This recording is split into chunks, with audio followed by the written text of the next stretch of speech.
This is a story all about how my life got flipped, turned upside down. And if you roll another blunt and keep your mouth shut, I tell you how I became the wicked nigga they call your life. Blackout, blackout, blackout, blackout,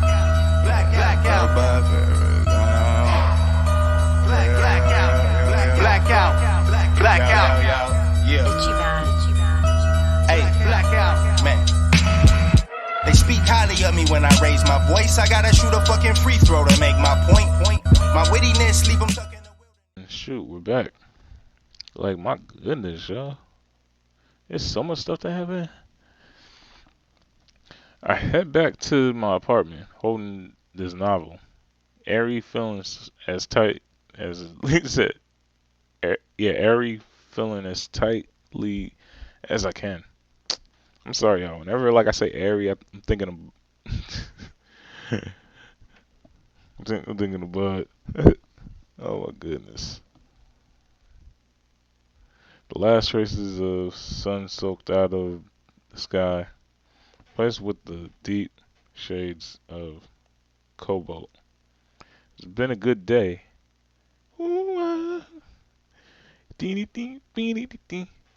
Yep, he's like, plus everybody I know didn't get killed. Let me chill. He's like, South Central LA. Today was a good day. I stop in front of my apartment, reaching toward the keypad lock.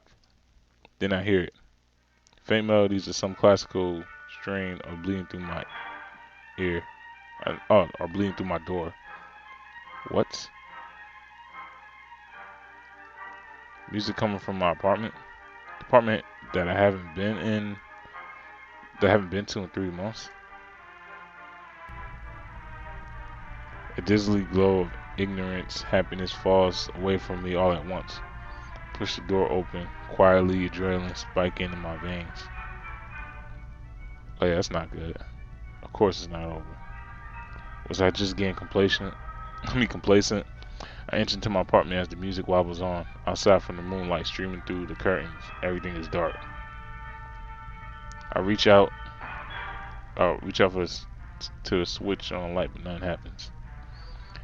The music swells to a crescendo. My hands grow clammy, tying them against my jacket. Fuck. Something pricks at the back of my neck. I whip around, squinted at the shadows. Nothing but stillness. I shuffle to the kitchen, keeping my steps light as I extract a knife from the counter. My heart pulses in my throat. Someone in my apartment. Could possibly be. No, he's under custody. Has to be. Shigure would tell me if he escaped. I inch closer, tightening my grip on the handle of the knife. And then something inches into the light. Awash with silver. Good evening, Yama Ishimoto.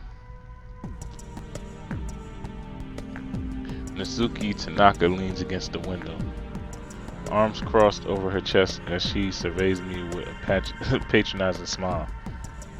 Natsuki? Why's Natsuki here?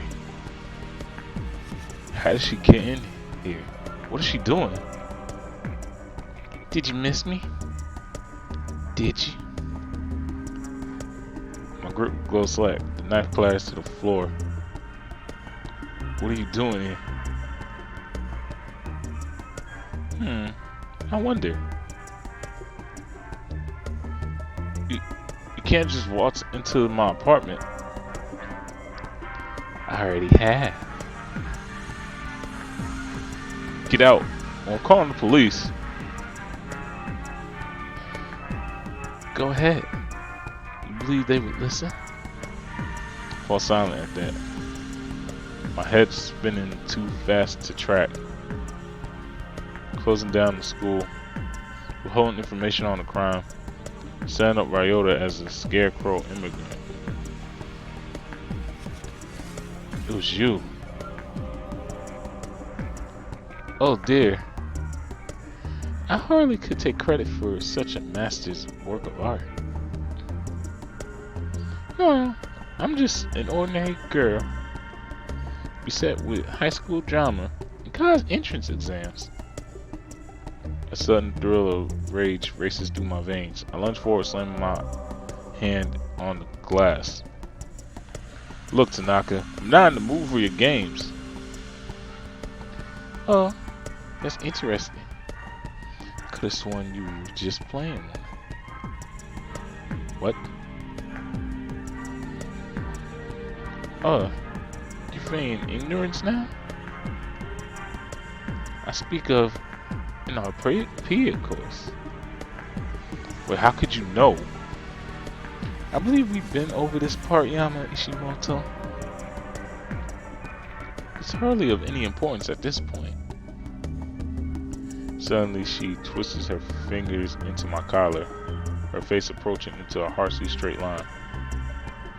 What really matters is your sheer ignorance. You should have heeded my advice while you had the chance. Your words? That you should have stayed out of this. All of this. She releases me, shoving me back with surprising strength. I barely catch myself against the wall. Caught the serial killer. Isn't that what? Zaki barks in harsh laughter. What? That little paw? I wouldn't go pat myself on the back for him if I were you. I practically spooned them into your hands. She claps. She claps. Even a facet of her face, a lot in her smile. I know what y'all are wondering. Y'all wondering like why I'm not surprised by this. Cause I'm Detective Fost. No, I'm dead serious. I'm Detective Fost. Like it's like I kind of foresaw all this happening. She's been on my mind like this whole time.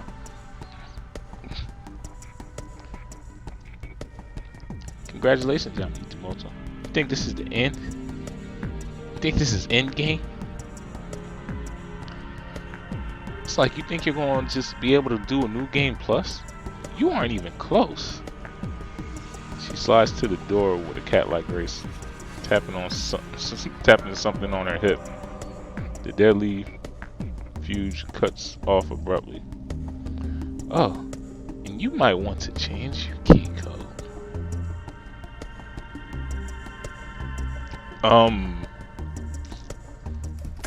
There's silence, but cold, deathly silence.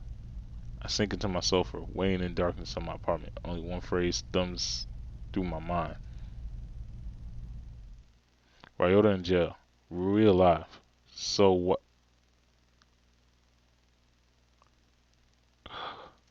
No. The school is closed, according to Shirai. Something's wrong with the police, too. I thought I understood everything, but Suzuki is always one step ahead. I thought I was the orchestrator, but it looks like I'm just a pawn. Still too ignorant, still too weak. I don't know what's going on. But maybe this is when that all changes, because now I'm capable of fighting back. For Misu, who I would have protected, or who I should have protected. For the smiles of my friends. For peace and happiness. I guess, how cliche, huh? Maybe it's time to stop staying back, thinking that everything will go wrong. Maybe it's time to move forward. There's something behind all these murders. And I have to figure out what that something is. I can't do it alone, but I guess I'm realizing that I won't need to.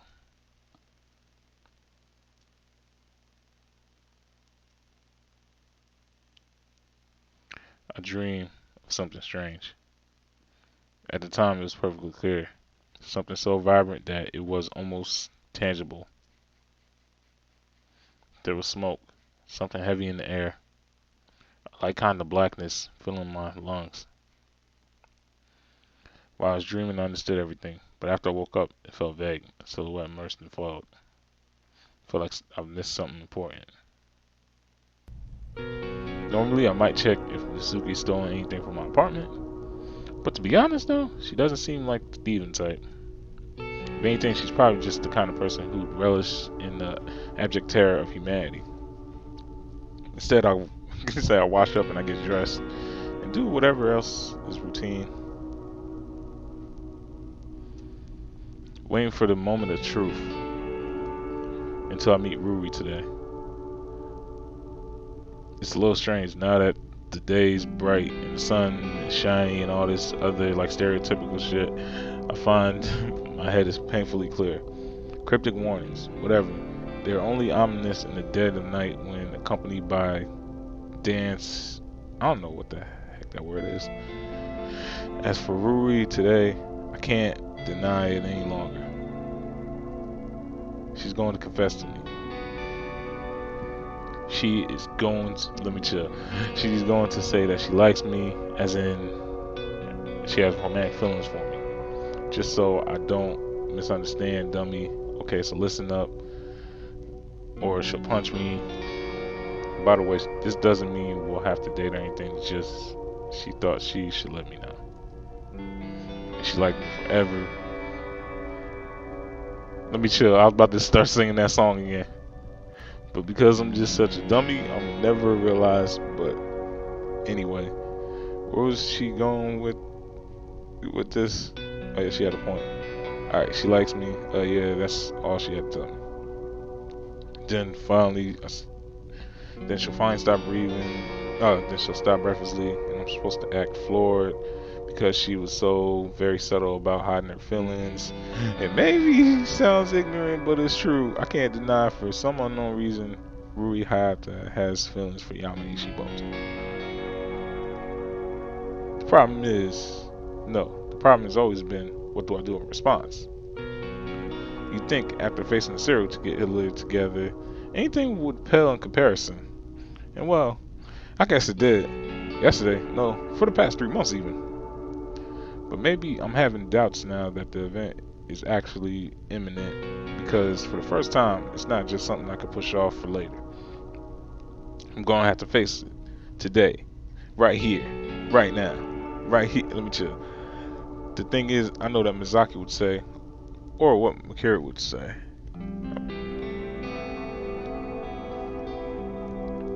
She likes you, and you need her. What's the problem? That's the problem.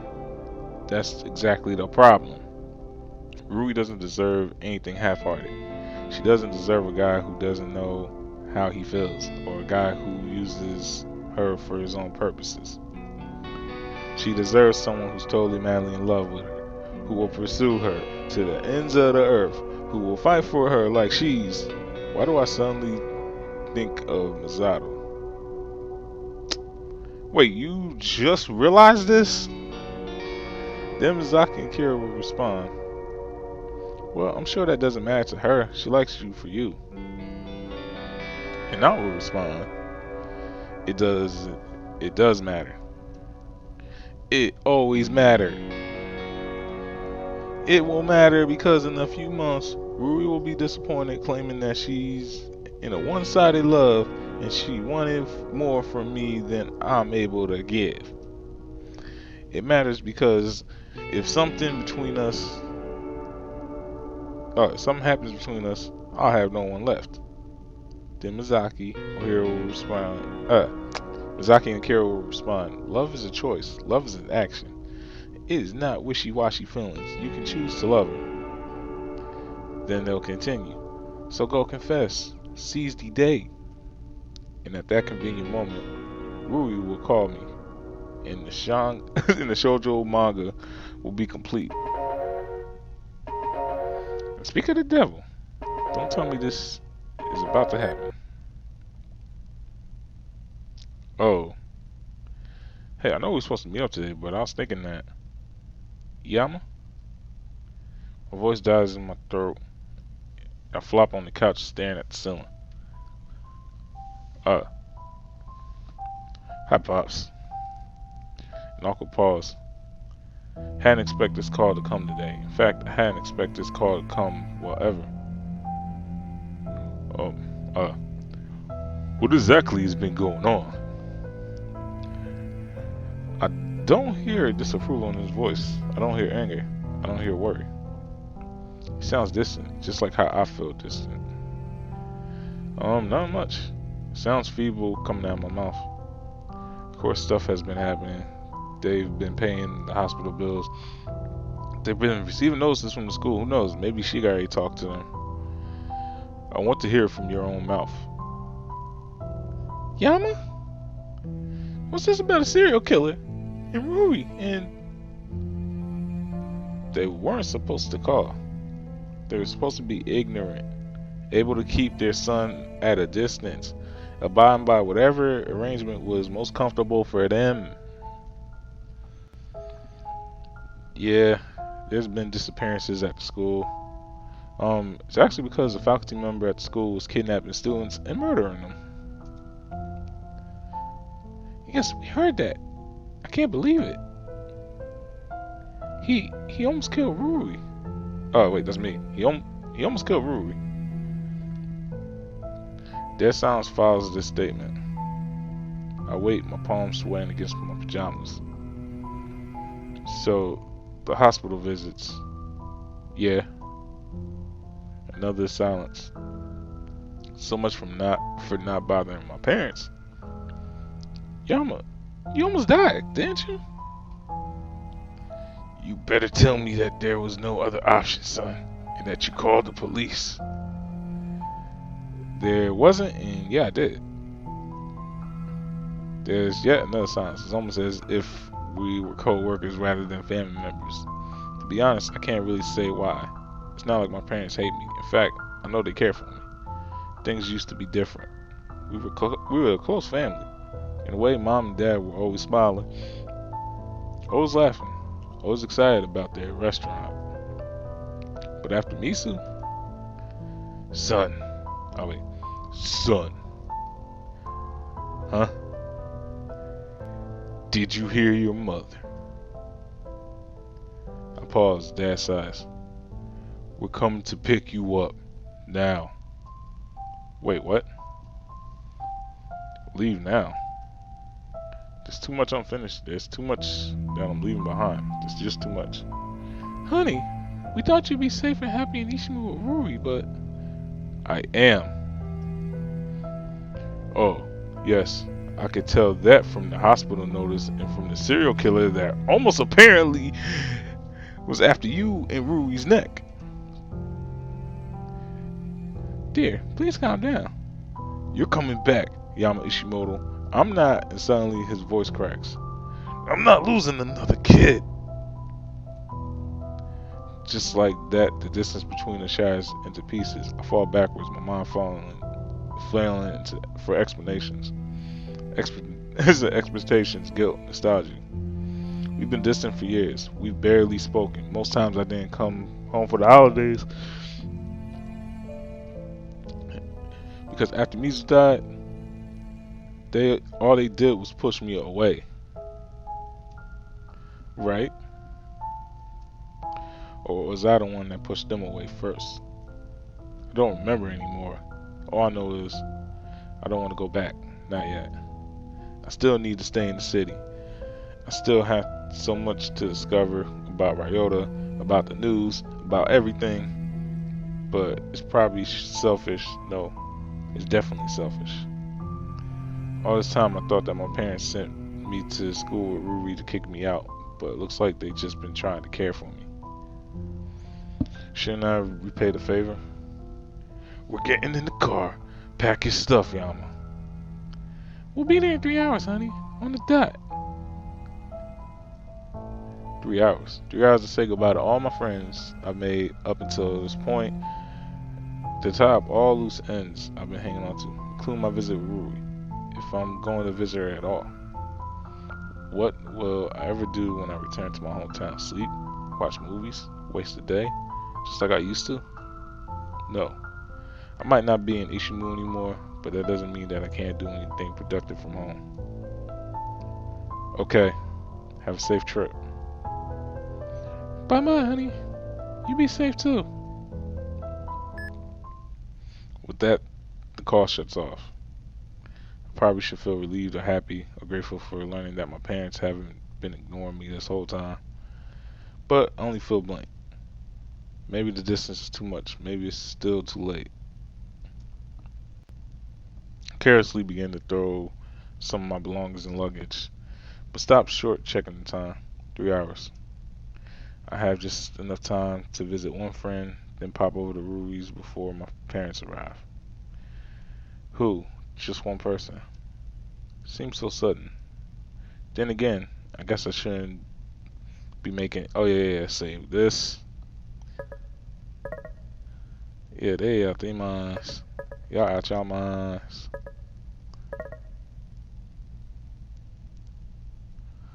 Alright, I'm gonna save. Yeah, I'm gonna save this spot here. Because that's how we do. I'm not exactly moving to a different planet. Still, if I can only see one person, who should I see? Of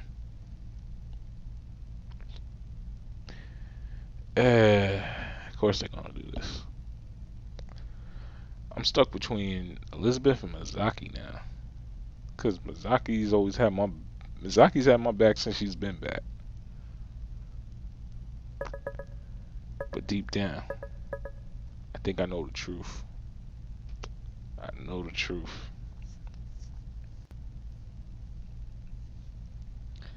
Cause Mizaki will always be there. But I must see my Sundundari. Let me chill. Honestly, I'm not sure why I'm making this choice, but here it goes.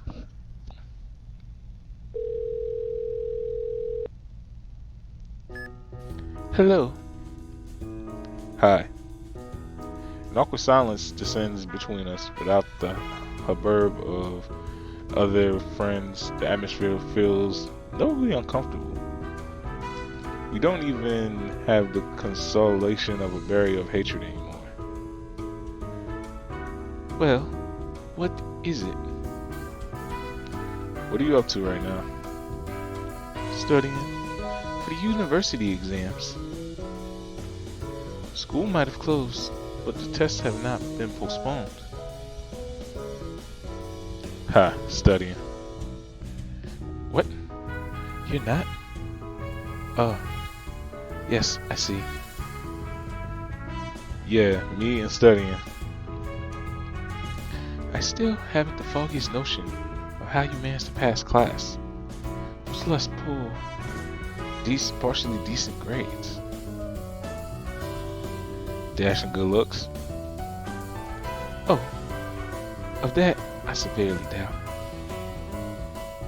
Oh love, you want me? Don't. It's like don't. Oh, never mind. Why are you calling? Despite her irritated front, I could tell that there's a hint of concern. Might I spare a moment of your time, Miss Bennett?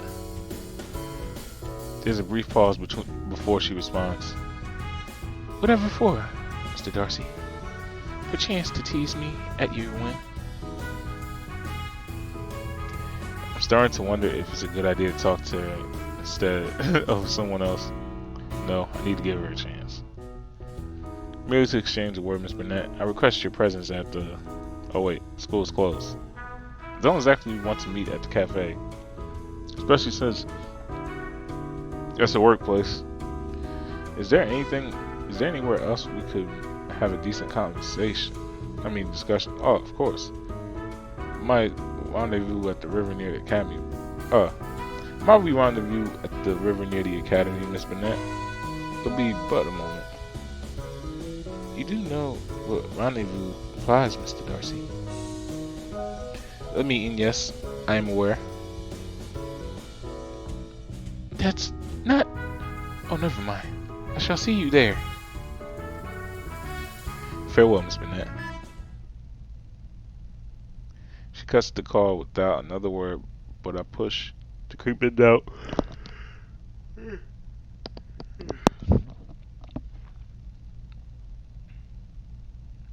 Right, time to head to the river. I leave my luggage in my apartment and head outside, slipping Rui's pen into my pocket. The day is beautiful, bright, sending waves, sparkles, skittering across the. Oh my goodness, y'all. Blah blah blah. If I hadn't, if I hadn't almost drowned twice, I might actually appreciate its beauty. As it is, I can barely bring myself to approach a bench that's a good distance from the river's edge.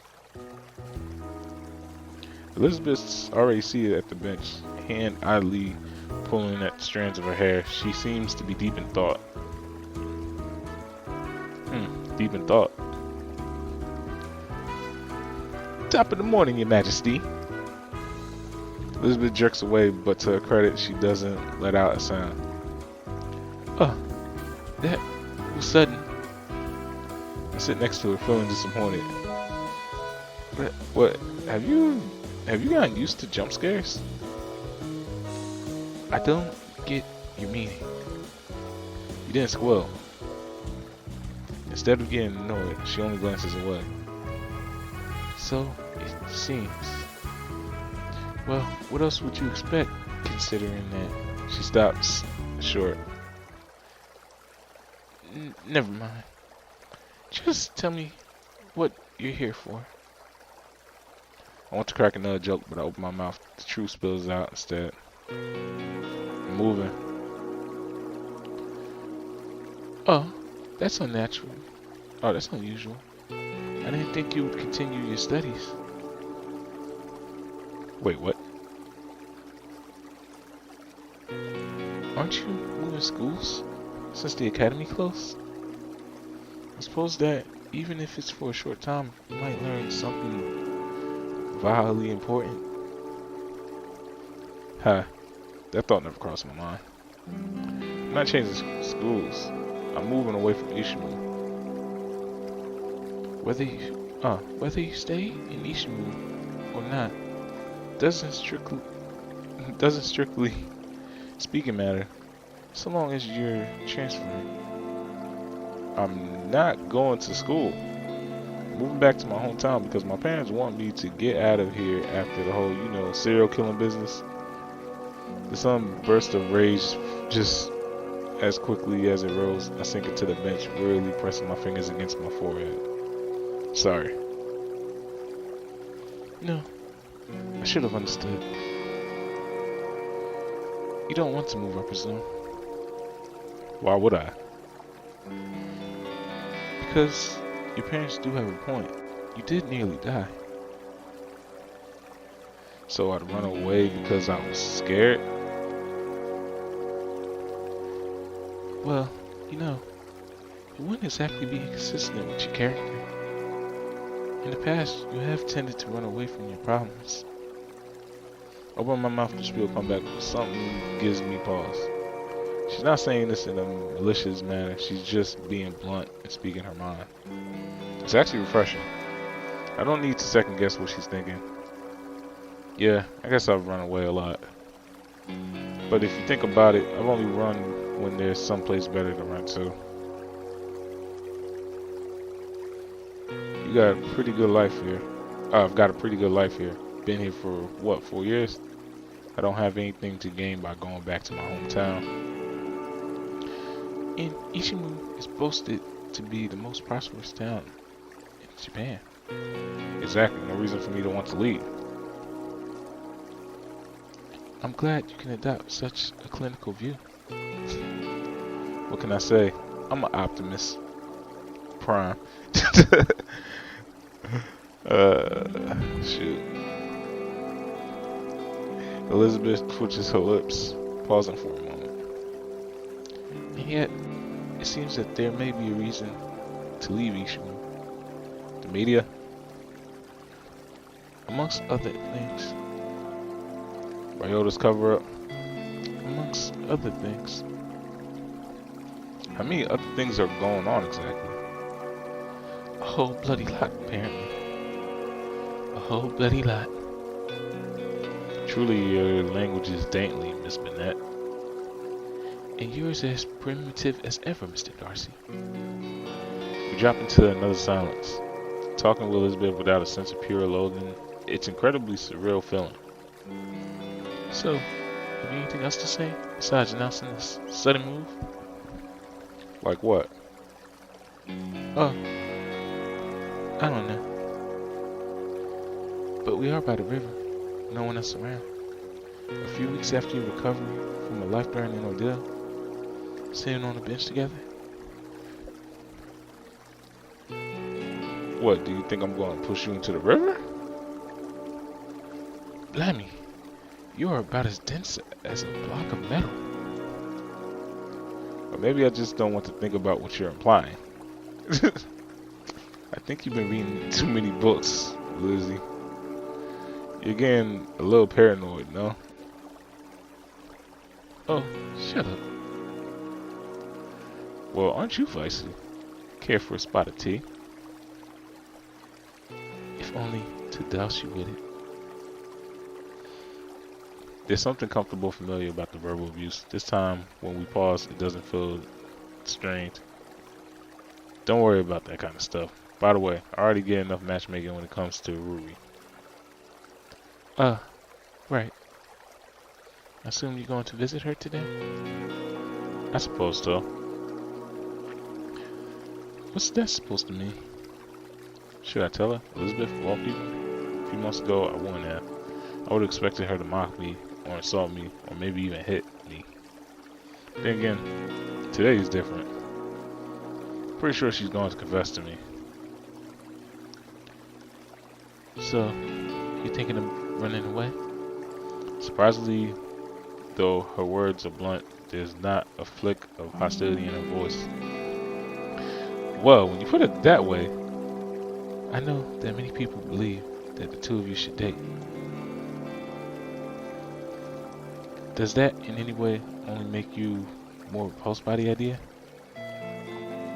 she's taking me serious. Should be surprised, but I find that I'm not. I'm not exactly repulsed. I just don't really know how I feel towards Ruby, I guess. I see. It wouldn't feel fair to her if we started dating when I don't even know how I feel. That makes sense. I'm proud.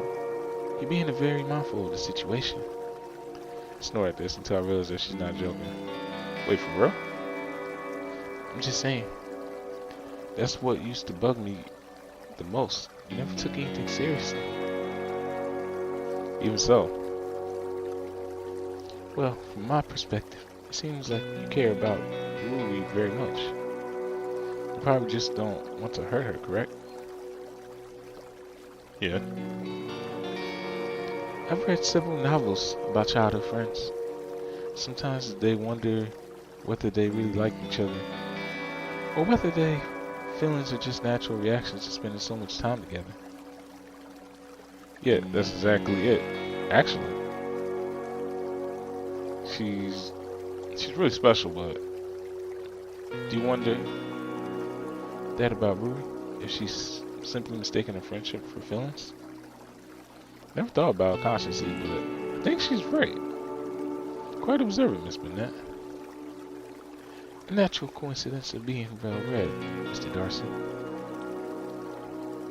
There's a small pause. Elizabeth takes a quiet breath.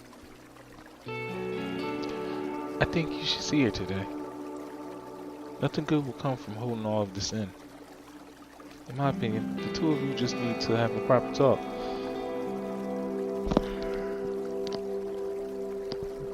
Like we did.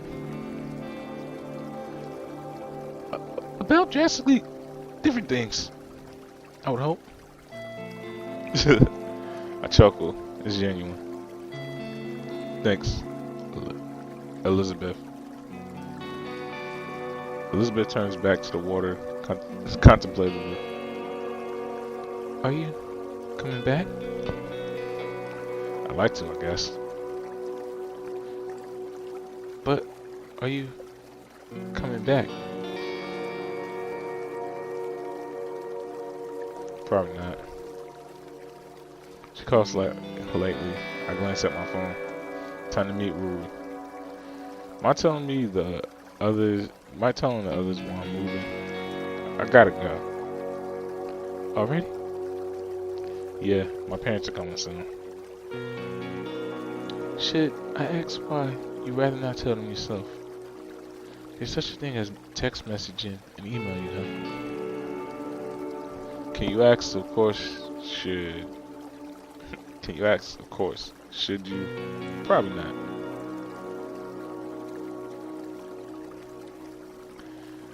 Why not? Because...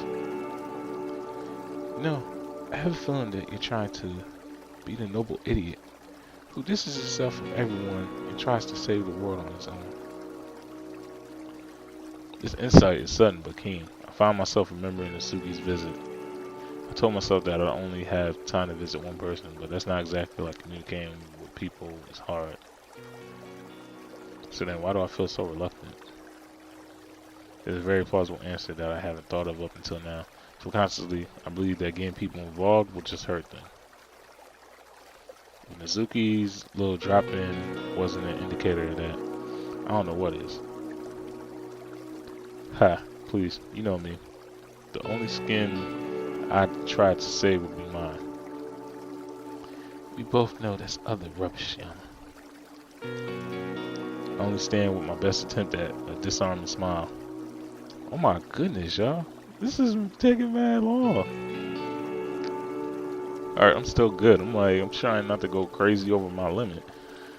But anyway, I only stand with my best attempt at a disarming smile. Take care, Lizzie. And you.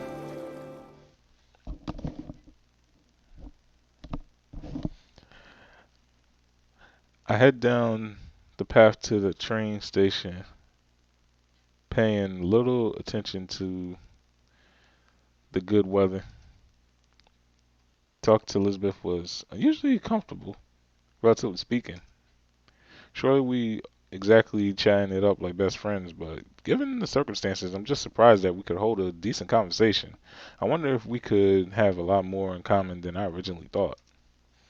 The journey to the train takes certainly feels jarring in more ways than one. Even at every step, surreal. I'm walking through the light or water or some half-formed dream. A distant part of my mind is whispering, moving. It can't be real. This can't be real. Earlier this year, the thought of leaving Ishimu would be unimaginable. I had nowhere else to go. Even now, I don't really have anywhere to go. Well, either way, I need to meet Rui before my parents arrive. I walk over to Rui's house, gripping the pen in my pocket as the tunnel lights glare past the window.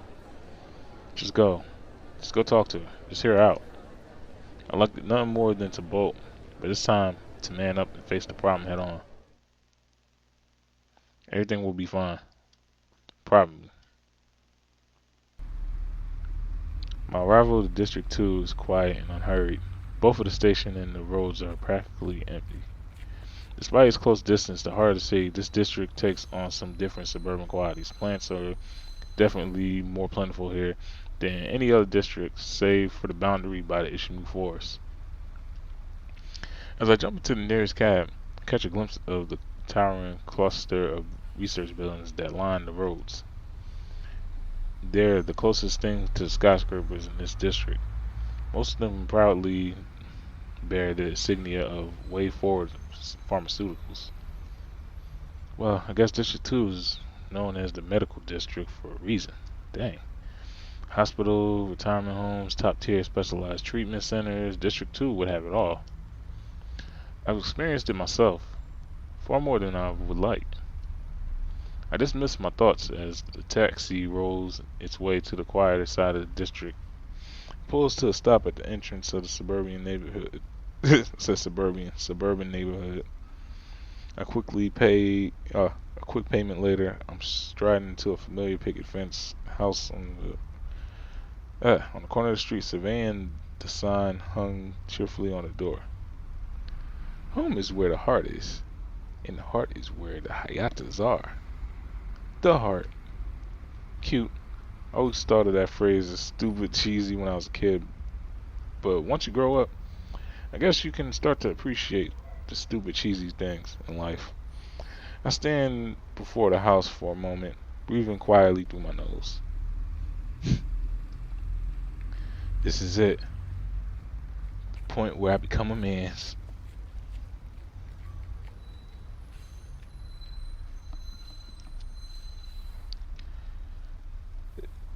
You know, I'm a chill.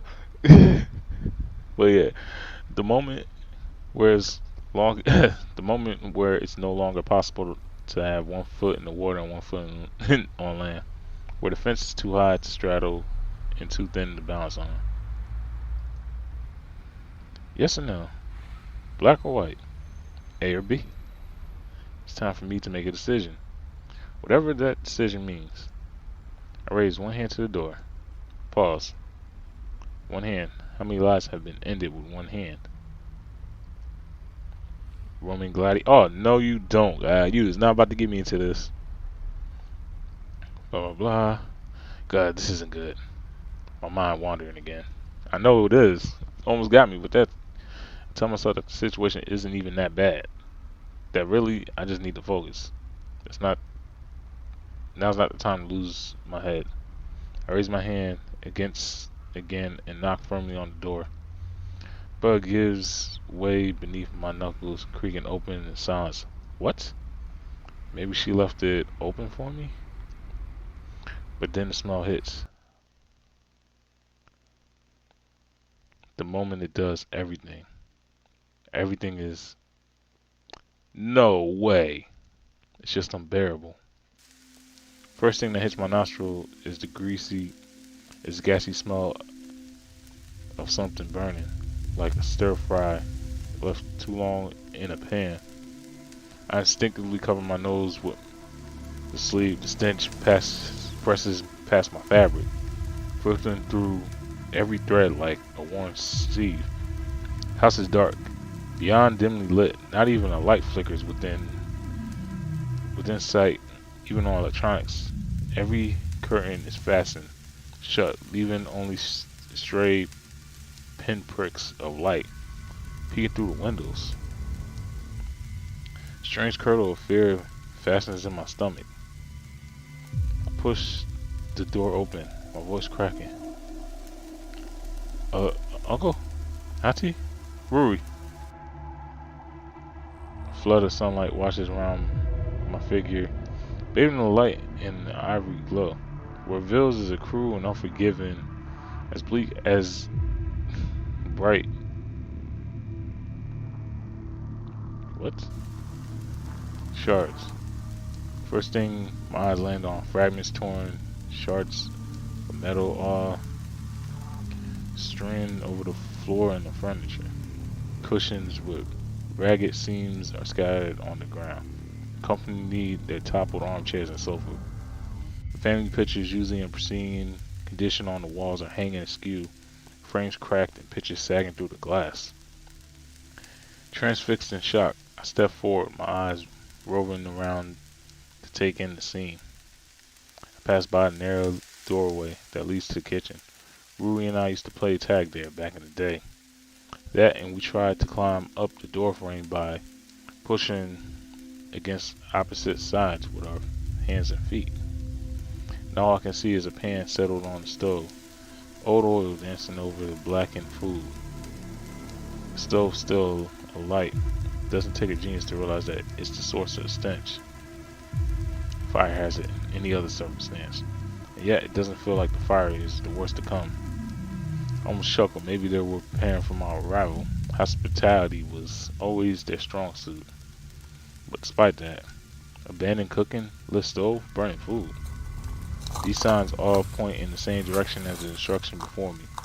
Something that winds in a lazy path into the dining room. Glass crunching beneath my soles as I stop by the adjoining corridor, lifting my eyes slowly to the dining table. Dread. I had often felt it in my life, that black, slick sensation in the pit of my stomach that slushes with every step I took, that rose as I bowed to my throat, that crushed my lungs until I suffocated on my own breath.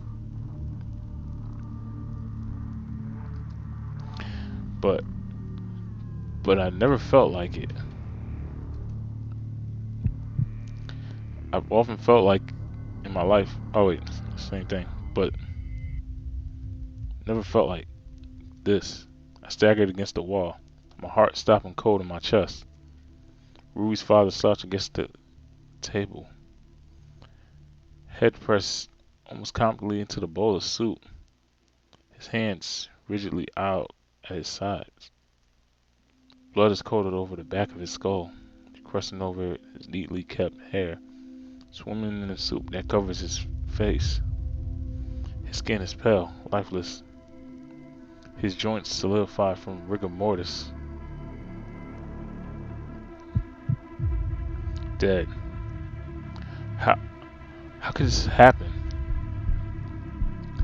My vision spins angrily before my eyes. I feel the automatic response of my conscience slipping away. No. I wrestle back to reality, back into my grips, jerking it away from the terrible scene. Have to call the police, get help, do something.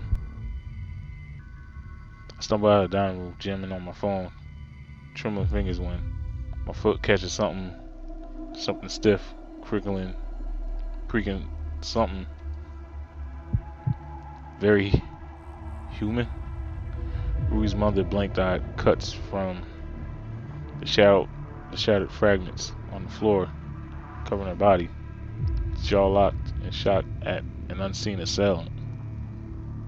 A bullet hole is planted squarely in her chest, soaking her clothes in the carpet around her with blood. Clutched in her frozen hand is a pitiful capsule of pepper spray. Laughable self-defense when surrounded by such devastation. I shakily pull myself to my feet. Breath coming in fast and heavy. Too late. Dead.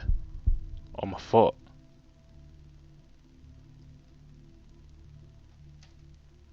Huey. Where's Huey? I stagger upward, vision still twisting as I pull myself along the wall and into the kitchen. She might still be alive. She might be okay. My mind ridicules the senseless hope, and yet I feel strain bursting into my limbs. Clearing my mind for one vital minute. Let's invent a little story. Let's say that once upon a time a terrible murder occurred at an unsuspecting Fox suburban home. Two adults, accomplished adults, beautiful and gentle adults, were brutally shot to death. Let's just say that their home was ravaged, that the shards of wood, glass, metal, and ceramics littered the ground so heavily that it was impossible to take a single clear step. But let's say that their sacrifices were not vain, that despite the blindsiding crime, their precious little daughter, was able to escape. The daughter found refuge. She waited for her friends. She was terrified. She was upset, but she was alive. Alive. Let's invent this little story, and let's pretend it's to be true. Let's sleep in peace, wrap with hope, raise a fight for a brighter tomorrow. But stories, no matter how beautiful, are always so wrong. Because in the kitchen, there's an island counter. At the edge of the counter, there is a sickling lump of blood that lazily oozes down the cabinet. And below this counter lies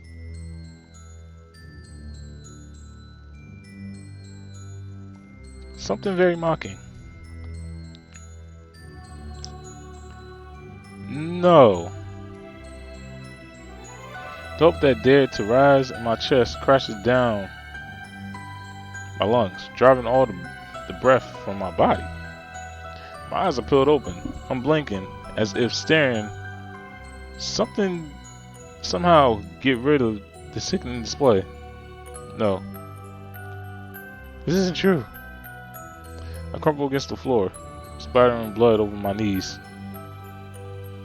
I taste something metallic on this corner of my tongue. Memories barely. 3 months old surged to my eyelids. No, This was over. Everything was over. This isn't true. This isn't true. This isn't true.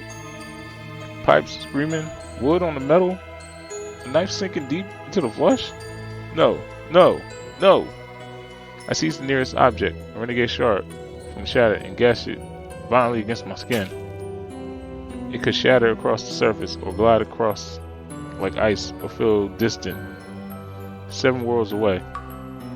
But my arm shrieks in protest as the edge digs into the flesh, drawn slowly, weeping blood. I can only stare as it throbs. Not a nightmare, not a dream, nothing but reality. Bile claws up my throat until I wrench against my mouth. I barely manage to turn away. Disgusting saliva drips from my lips, seeps into the crack of the tile floor. A vision, hallucination, some other explanation. Not this. Not this. My sweat is ice cold against my skin. I'm shivering. Shivering with such intensity that my bones rattle in my eardrums. Pipes, nerves, vomit, blood, smoke, flooding, exhaust. No, this is supposed to be over. This is supposed to be behind us. She was safe. She made it home. She wasn't at school. She was safe. I forced my eyes to drift down, engraving every corner, every color, every spike of light into the deep recesses of my mind. Eyes glazed, mouth agaped, a remnant of surprise. She dressed nicely, so nicely. I don't even remember the last time I seen her out of uniform, even wearing jewelry. I choke over my own voice. Right, she thought of dressing nicely today. She thought of meeting up with me.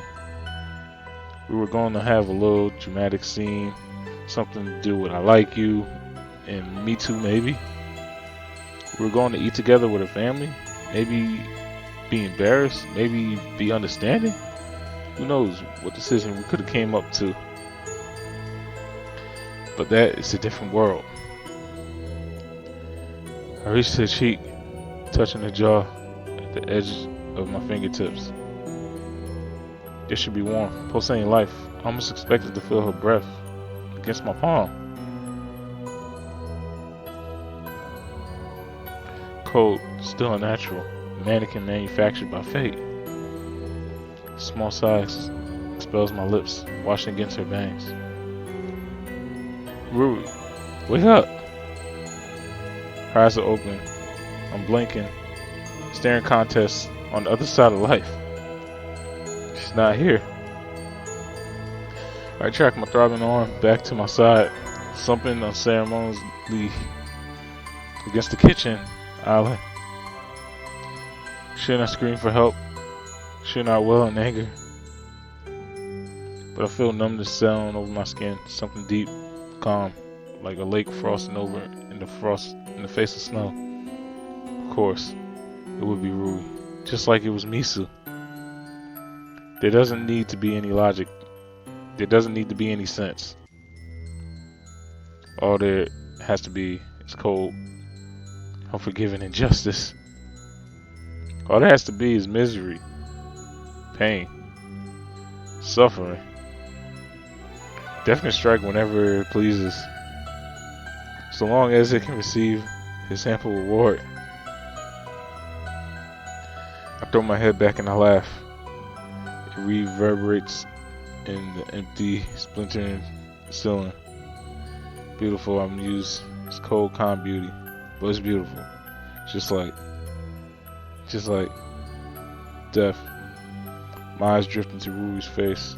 I only stand there, and irreplaceably calm, still all other thoughts. I can almost see it from there. Her fragile, pale body laid against the ground like a princess in slumber. Maybe she'd be smiling a peaceful smile. I like that.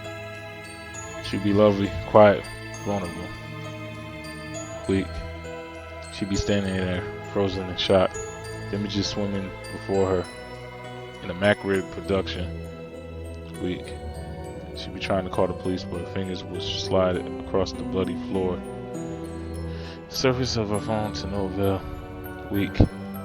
I wish that we could trade places. I wish that I could be the one lying on the floor and she'd be the one slumping against the wall where her useless phone claps in her trembling fingertips. I wish that I would be the one with my jaw solidified in horror. She would be the one with a peaceful, emotionless smile. I wish that I'd be gone, drifting away. She'd be here, her spirit tortured and rent apart but alive. I wish many things, most of them too ridiculous to name. This is too much. Oh wait, nah. This is too, must be ridiculous. My vision blurs. Perhaps I care, perhaps I don't. Something clatters to the ground. A steep, gently and rules pile of blood. Time wears drearily on. I see nothing, I hear nothing. There's nothing in my mind but pale reflection, a glimmer of scarlet ribbon fixed around my eyelids. The clock ticks, I talk. Of all people, Rui Hayata. We just escaped the serial killer. We just been stretched to our wits' end. We've been in intensive therapy for 3 months. 3 months. That was certainly a happy death for life to repay. An innocent, gentle-hearted girl thrust into something that snatched away her ability to talk. She deserved the world. She should have grown up, married a guy who was madly in love with her, had 1.6 kids, lived in a house with a white picket fence. But this? What is this? This is beyond simple injustice. This is just cruelty. Life is cruel. Death is cruel. And Rui has to pay the price for the damn little games. Treating her like a pawn on a chessboard. An insignificant sacrifice for meaningless play. I can't stand it. She never deserved it. Any of it. Any of it. I lash out blindly. The heel of my foot splinters against something wooden, stabbing deep into my leg. The pain feels distant, like my limbs are detached from my head. Might as well be. Fighting so hard to keep it together, slamming ourselves repeatedly into a wall until it shattered with our broken bodies. Rui is still dead.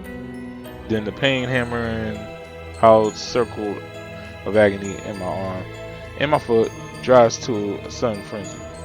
I'm assaulted with sensations, bright and fiery anger, corkscrewing directly into the marrow of my bones.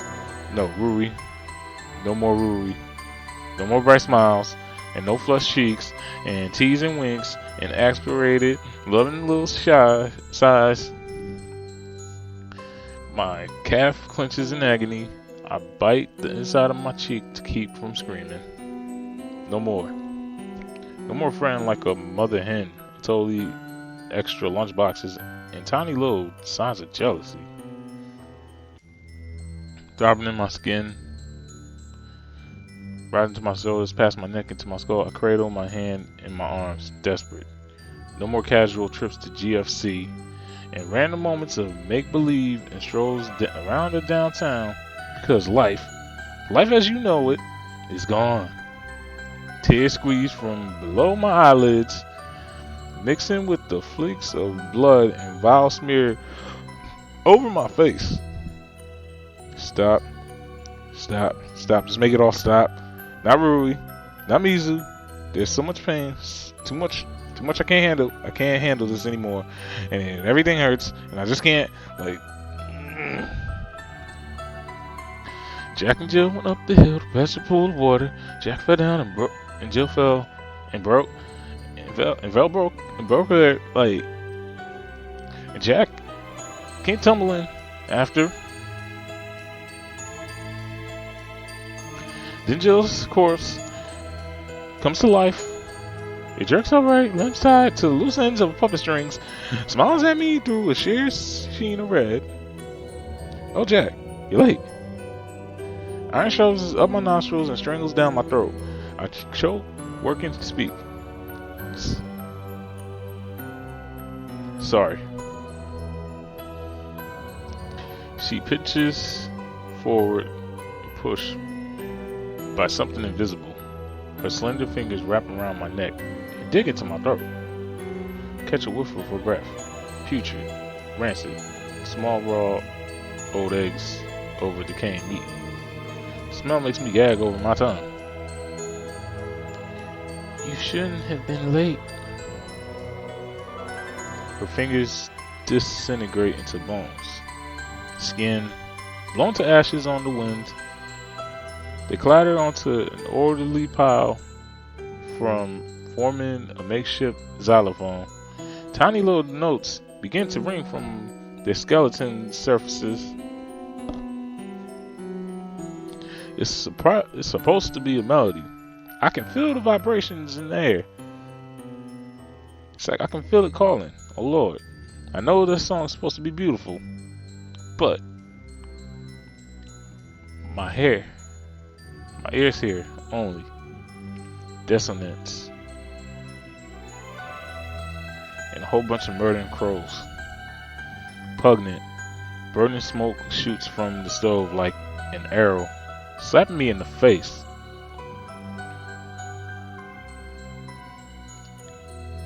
Hospitality. It should have been hospitality. Don't do this. Come back, Huey. Come back. My surroundings not away. I squint against the screeching, agonized white that stabs at my eyes. The light only intensifies. No rest, never rest. You are trapped, fool. There's no place for you.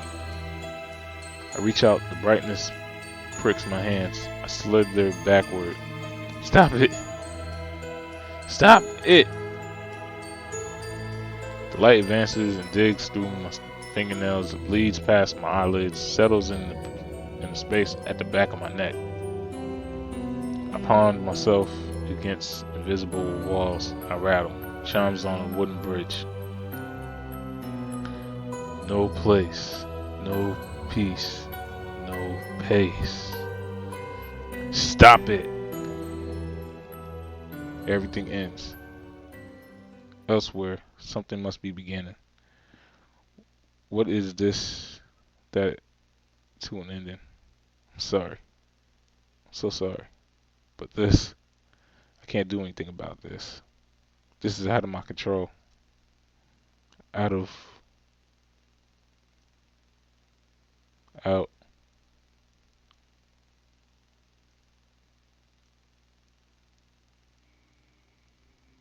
What?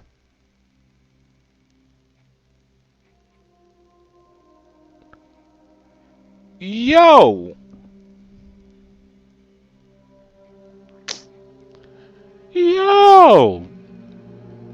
You gotta be kidding me, B.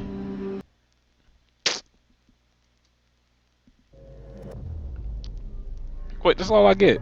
That's all I get.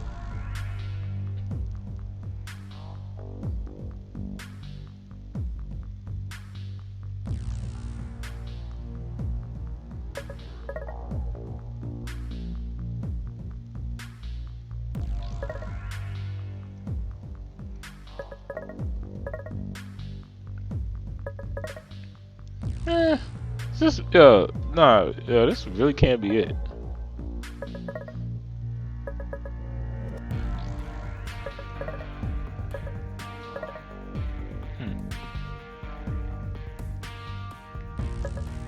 Looks like I missed something.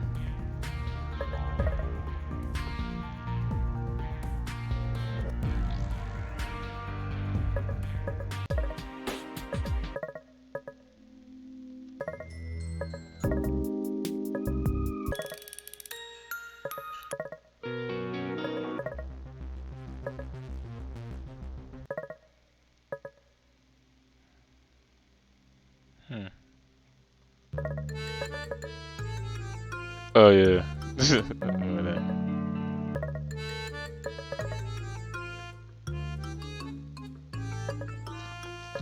Yeah, is that really the end?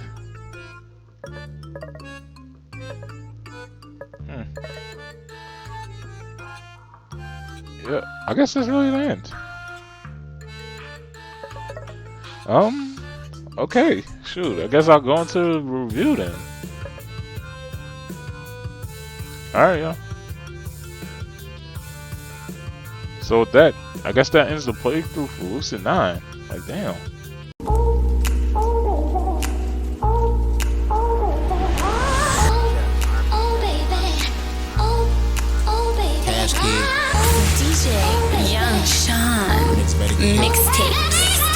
Bitches say they wanna cuff me, I'm hip. Low-key, they just wanna fuck me, I'm hip. Niggas going broke, buying liquor, trying to get bitches drunk just to hit. Talking down on the hoe, but low-key, he in love with that bitch, I'm hip.